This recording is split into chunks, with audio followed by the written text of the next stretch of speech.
Hey guys, welcome back to Eric Reacts with more Daredevil. This is episode 3. So Fisk is free. He's still imprisoned, but he's got a lot more freedom now. And Matt's got to take care of that. So let's get into it. I'm really excited to see. I feel like it's about time Matt reveals himself to Karen and Foggy. I don't know how it'll go though. Let's get started. Locate Vanessa. The Albanians, they tried to get me. They'll go for her too. My client is not implying that he knows how to reach a wanted fugitive. You nearly had me killed. Good men die tonight. You will make their sacrifice worth something.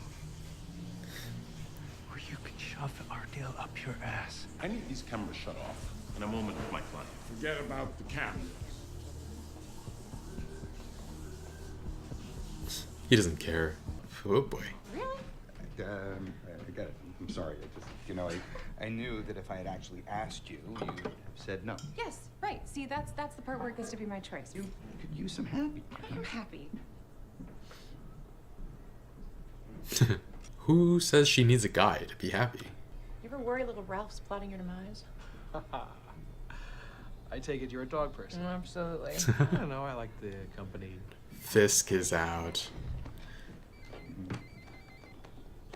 That's what this call's about. Oh. Baby. What was it this time? Laughing mad? He's just dreaming about Matt all the time. Bloody man. Maybe you should talk to someone. Yes. Won't bring him back. That's not the point. You. Can't. She's gonna have to leave him at some point if he keeps this up. Is this supposed to mirror lock her up? Oh man. If they say stop and Fisk him, that's actually hilarious. Doesn't make any sense. Of course it does. God is angry with you. He's in his What are you mind. talking about? You don't think God knows you tried to kill yourself? Karen! Look to your left! Look to your Never left! keep Karen safe. Oh man. Karen Page. Just right behind you. She Sorry, fell through who's there. in charge here? Being held in a $20 million penthouse? Seized by the U.S. government from some Wall Street prick convicted of fraud. Oh, I get it. Okay, so then what's he having for dinner? Is it the filet mignon or the line-caught halibut? Fresh air is over there. They lost their lives and they were good agents. Good people. I thought you weren't authorized Right to about that, speak Mr. that. Page.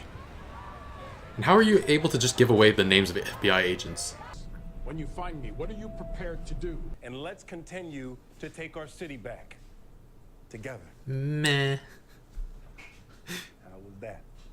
Too many togethers. Sounds like a Beatles song. Okay, but is that good? I want to provide my complete, unmitigated, Fully caffeinated caffeinated support. I'm drafting myself onto your team for this, so tag me the hell in. Sorry, he was in on the deal. Just a nod. You're just gonna roll over? No, I'm just gonna do my job. And your 5 minutes are up. That was like 2. Would you care more if you weren't trying to get reelected? Watch it, counselor. Fisk had Mrs. Cardenas killed. Yeah. Maybe you don't give a damn because she's dead and she can't vote. Oh. She was a good person. Frickin' hell. In a way, you're my accomplice. Everything that's happened since you refused to kill me is on you. Jeez. The bodies that I've stacked up. The ones to come. I blame me Moving Fisk was my call. because I pushed for it. Because it was the smart thing to do. Because we signed out to protect people. And this is what it looks like sometimes. You saved my life last night. Yeah, we all make mistakes. May I ask you where you acquired such a skill? Should be classified. You're done. And no food. Pizza night. Julie gets broccoli with sausage, extra cheese. Broccoli. About my Ugh. day. You go see your girl. I'll do you good. Is there a girl at all? Vanessa! This woman. The feds will drop all charges against her. I swear. He's doing it all for her. Tell him the truth. Tell him the truth. Dang, man. That's it. Let the devil out.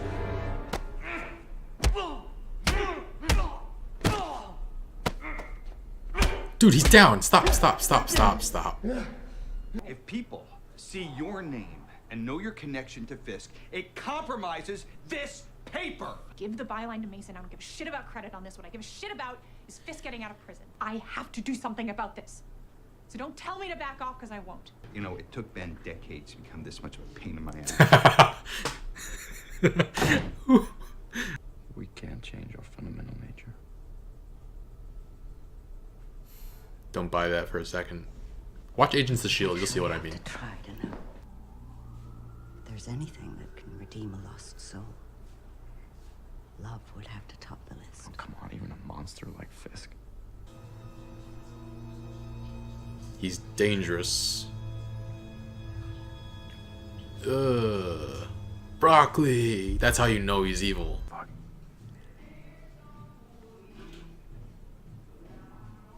This isn't real. Avon, How? Matt. Where? We all thought you were dead. I'm not back. Well, I'm 75% sure I'm not hallucinating. I need you to stay out of it and leave it to me. No. No. No. You don't get to show up like this and say something like that and expect me to be cool with it. You're my best friend, asshole. See, I was wrong to become your friend, Foggy. Not a great way to find out your best friend's alive. He just lifted his wallet too? So the devil is back. He came back for you. I am not a fan of Karen's boss setting her up on a date without her consent. The excuse, "I knew you would have said no," is a non-starter. You can use that line of thinking to justify anything. And yes, Karen isn't happy, but who are you to take away her agency? What's to say that a man would make her happy? How do you know? And despite that, I actually like a lot of the interactions they had throughout the episode. My favorite moment, though, was probably between the two of them later when the boss says to her, "It took Ben decades to become this much of a pain in my ass." Really funny. I was pretty frustrated with Foggy refusing to go to therapy. A lot of people do this. The more you refuse to go to therapy, honestly, the more likely it is that you need it. He's just putting a lot of emotional labor on Marcy. She's willing to do it, of course, but you can't rely only on her when your issues are this serious.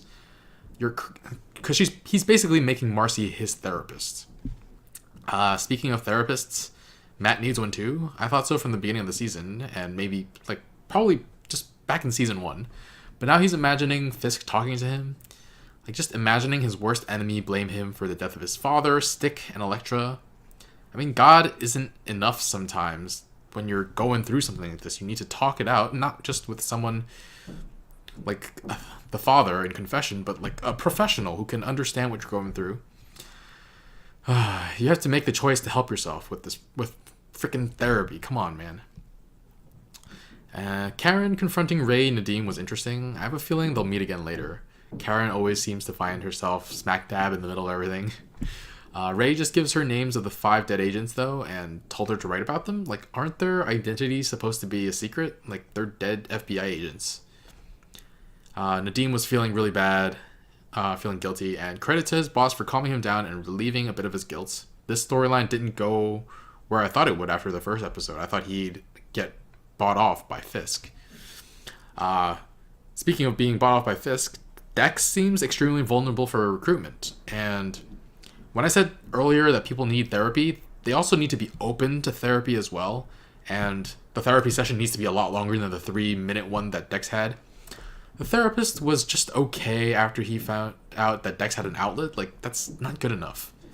Even if it wasn't a lie that he spoke to a woman and they had dinner all the time, that doesn't mean the therapist can slack off and not do his job and talk about the issues that matter to Dex. Plus, Dex is a freaking FBI agent, a professional secret keeper. You can't trust his word. And the therapist was just like, "Oh, go see your girl. It'll do you good." No, that's your job, you lazy piece of...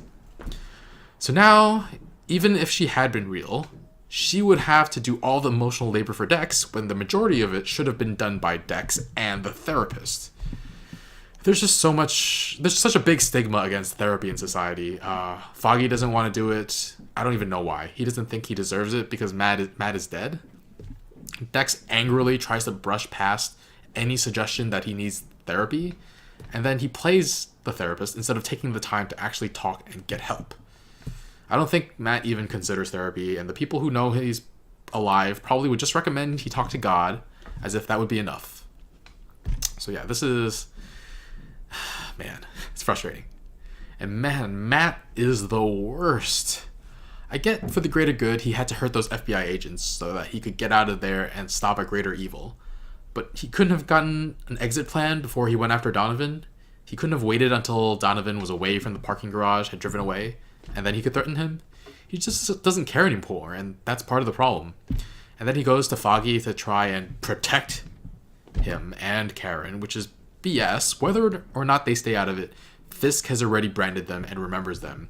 He already told Matt that he's going to go after everybody that he loves. And then Matt steals Foggy's wallet so he can get some seed money for his work. He just really has very few moral lines left to cross. So the big question of this episode is, can people change? And Maggie said to Matt, if there's anything that can redeem a lost soul, love would have to top the list.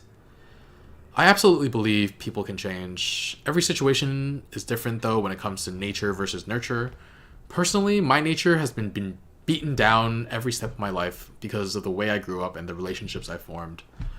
I've fought to keep a sense of identity and who I am, so I'm proud of who I am now, even if I don't have many of the things I want in life yet. Hopefully just yet.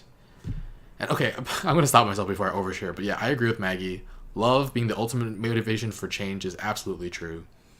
It'll be interesting to see how that plays out throughout the rest of the episode, or throughout the rest of the season, rather. Because I would argue that Matt actually has changed. Like, his true nature has changed. Like, if he had never met Stick, would he be doing any of this? Would he be such a, to quote Foggy, would he be such an asshole? I don't know. I don't think so.